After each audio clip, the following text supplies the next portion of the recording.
Welcome, my lords, to my hardcore world, where we're on a mission to build a mega fantasy world, where we are starting off by building a mega base that'll produce all the materials we need based off my favourite race in the world, the Dwarves. Yes, we're building a Dwarven empire that's going to help produce all the materials for us to expand out and ultimately build the biggest fantasy-themed world you have ever seen.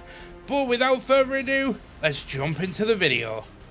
Okay, so we're first going to get to work on this area, because this area needs some improvements. We built this way back when we first started the world, and it's looking a little bit flat and needs a little bit of TLC.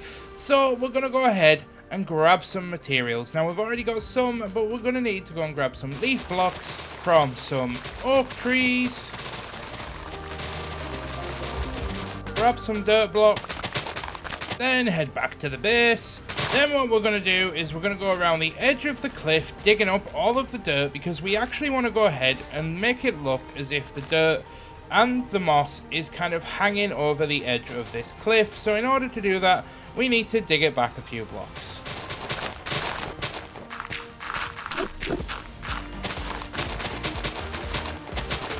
So by placing dirt and leaf blocks, my goal is that I'm going to achieve this look that moss is hanging over the edge of the cliff and starting to grow downwards and help accentuate the curve in the cliff.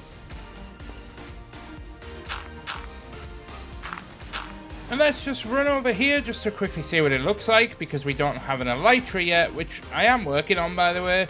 And that looks kind of cool. It's not perfect by any means.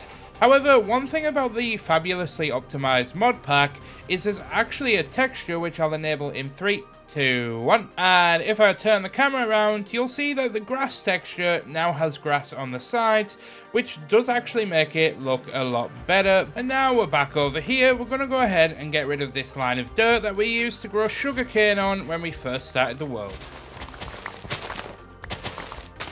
And now coming over here, what I'm actually going to go ahead and do is actually block this entrance off. Now that we've got the other entranceway over there, we go ahead, jump up, and I'm probably going to regret doing this, but it needs to be done so that we can move forward. So I've gone away and come back with a little bit of an idea, and I'm going to go ahead and build an outline for a building before I go ahead and explain all of this, just to see if it'll work and fit in with kind of the vision that I have.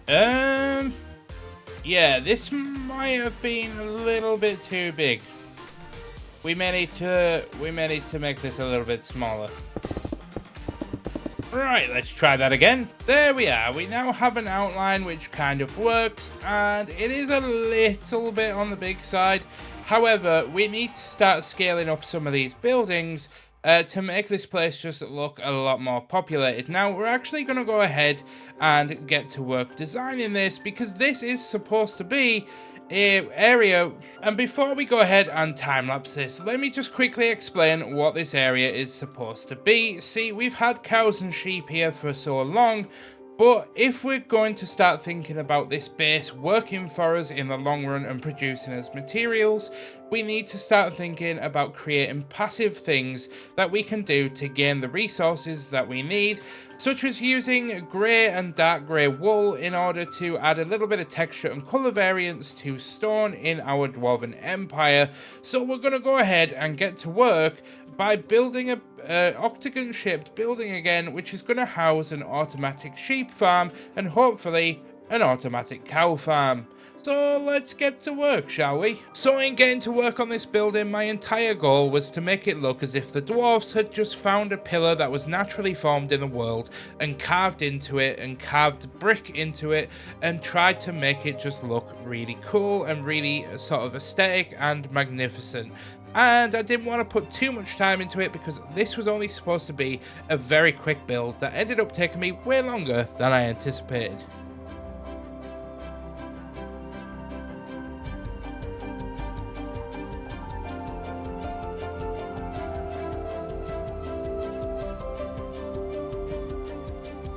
And now that is complete, we need to go ahead and get the floor built inside. Now this is going to be the first floor, and I'm hopefully gonna try and fit 2 floors in so that we can have a cow farm on the top layer. But first, let's get the middle or the first floor complete. And there's the first floor done, and we just went with the same pattern that we've used in all the other builds so far because it's a simple floor and I think it works without being too complex or fancy, which frees up the use of more fancy floorings for more established buildings such as like the throne room and all of the large storage areas, which we're going to be building in a couple of episodes. So that's done, we can go ahead and get to work building the stairway in the center.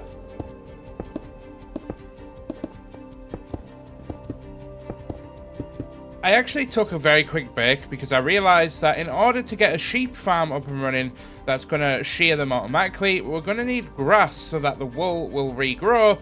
So I'm having to wait for the grass to grow up this dirt. I could have just got... Actually, you know what? 2 seconds. I'm going to need you, one of you, and we're out of wood, so I'm going to go and get some sticks. And I'm so used to the exit being over here, I actually came to the complete wrong area, so we have to go all the way back around. I'm an idiot, I'm an idiot, I'm an idiot, I'm an idiot, I'm an idiot. Anyway, we're now out. We go ahead and make our diamond shovel. Place on the silk touch. Now we have a means of just getting grass and saving time rather than sitting around and wait. Oh, I've tickled myself. Now we're waiting for it to currently turn at night time so I can go and kill some spiders to get some string, and we're also waiting for the dirt to spread. I thought we'd come and check on our mushroom farm, which is spreading very, very slowly, admittedly. There's probably a way better design for this, but we'll probably have to come back and revisit this very, very soon. I just thought I'd check on it very quickly. And we got ourselves a Doge.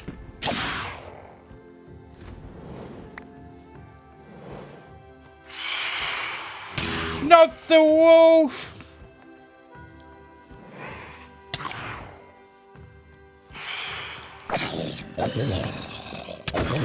Revenge for Wolfie! They ask you how you are, and you just have to say that you're fine when you're not really fine, but you just can't get into it because they would never understand. So we have a slight jump in time there because I actually went for some lunch and went to the gym, and now we're back so we can get to work on actually setting up this system. Now, I was trialing this way of doing things, however, I think we're in a bit of a sticky wicket here because this whole area is going to be quite tall, so we're definitely not going to have room above to build an automatic cow breeder farm malarkey for Doodle Bob. So we're going to leave that for a different day because I actually don't think we actually need one really, because let's be honest, leather is probably better gotten through a hoglin farm in the nether, so that's something that we'll have to work on in an episode or two. But for now, let's get to work designing this, and then we can just copy and paste it all around the room so that we have unlimited wool. Try and get Larry into the first section. There we go. Right, now let's get to work building all of the others. Also, a very quick interjection into the point of this video. You remember before when I tried to climb up in the previous video and I completely failed and the water just disappeared? Turns out the water didn't just vanish like Houdini. It turns out I had accidentally placed it inside one of the stair blocks, which caused it to disappear, or what I thought was disappear, but in reality, it was there all along. So there we are, we can now pick that back up and we have the water back. Now we've come down to get some moss, but before we do, I thought I'd just quickly go ahead and explain something. So I've actually gone and installed a armor stand sort of additions plugin that basically just gives me the option to change the poses of the armor stands as well as add nameplates. So anybody that joins the members or subscribes to me over on the Twitch channel will get an armor stand placed into the world where we'll upgrade it over time the longer that you are part of the clan. But despite that, we're now here at the moss, so we can go ahead and start farming it up because we're going to need a bunch of it in order to continue detailing our Dwarven Empire. Then we need to head up and get some cobble. Then we head over to a crafting bench where we can make the mossy cobblestone. The stuff from the gods. I'm only joking. But now we can go ahead and use this to continue detailing. Now, my goal in this area was simply to try and make it look as if that the area where the dwarfs walked was just stone, but it had a gradual fade using the mossy cobble, which had that mix of green and grey, to fade into mossy areas that dangled over the edge. And finishing off with a little bit of clay. It's not looking too bad. We've got the curve and the moss growing over the edge. We've got the natural pathway that you can kind of tell curves around. We're waiting for the grass to spread. But I think I need to swap out the clay for actual light grey wool or something. I think it's just a bit too light. But other than that, it's great. So now we're going to go ahead and move on to this pathway that we started earlier on in the video and get this completed. So we've got some coarse dirt, so we just need to get it in the ground.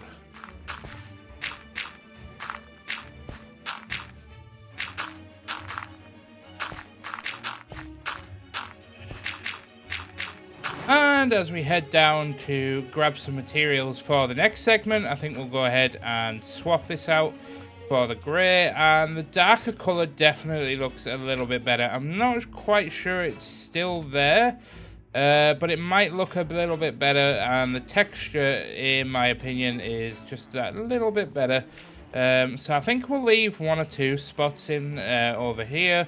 But yeah, I'm actually a lot more happy with that. I think it blends in just a little bit more. It obviously stands out a little bit, but at a distance, it probably looks fine. But let's gather some materials and start the next section. So we're back up at the farm, and you may not know this, but a little bit like my brain when it comes to the skill of detailing, rock is quite porous and it allows a lot of water through. I don't really know how that relates to my brain. I was trying to, in my head, think like my brain has gaps and information falls. Anyway, rock is pretty porous, which means that water can soak through over a long period of time, and when you're underground in a mountainous area, there can be a lot of water in a cave system, and that's how we're going to explain in our lore how the dwarfs have a lot of water and how they're able to grow stuff underground, as water is seeping through from the snow on the top of the mountain and creating underground rivers and lakes. And to start this off, we're going to go ahead and build a waterfall, and we need to get rid of the nether portal, and then we also need to relocate our mushroom farm. But we're going to transform this area into a cool looking waterfall area where water is cascading down into the ground, where the dwarves are tapping into it for their water. So we're going to create like a small water pump system, but let's go ahead and get this started.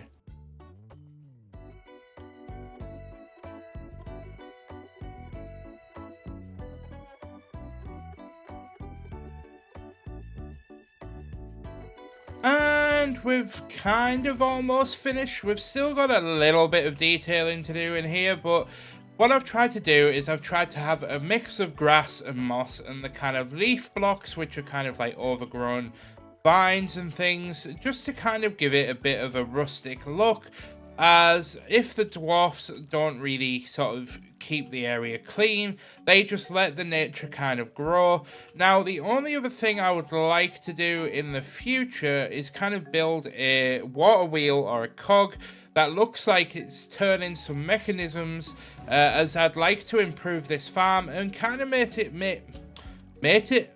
it semi-automatic, but that's something that we're going to worry about in the future. Okay, so putting the building behind us, I really wanted to move on and have a word with you about the way things have been over the last couple of weeks, because admittedly, it's been a bit of a struggle, and I wanted to just get this across in a different style than what I usually would do here on the channel, whereas I normally like to make content from start to finish with a little bit of a homage at the end. I really wanted to take this moment to just kind of explain what's been going on and just have that level of communication so that you know that I am not abandoning anybody, and As you guys may or may not be aware, I released a community server for anybody to join. It's available for Bedrock and Java, and you can join by joining the Discord and requesting a whitelist. Now, it's not going to be whitelisted forever, and it is going to be going fully public in the next week or two once we've ironed out all of the bugs and the kinks. But so far, we've had an incredible response to this server, and we've got so many active players already.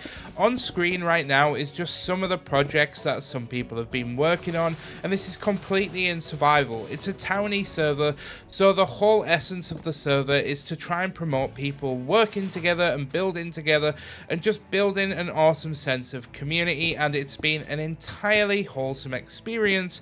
But this also has led me into the second issue, in that it's just eaten up so much of my time, and that led into my wife actually going away for surgery and coming home, and she's required my attention and my love and my care to make sure that she is 100% feeling great and recovering. And just to let everybody know, she's doing absolutely fantastic and things have been absolutely fine and she is recovering well. But that still doesn't change the fact that unfortunately I just haven't had much time to sit down and record content, and with that break meant that it was also very difficult to kind of get back into the swing of things, and that's why this video is a little bit shorter. So I do apologize for that, but I am going to be sitting down and getting back into the videos over the next couple of weeks.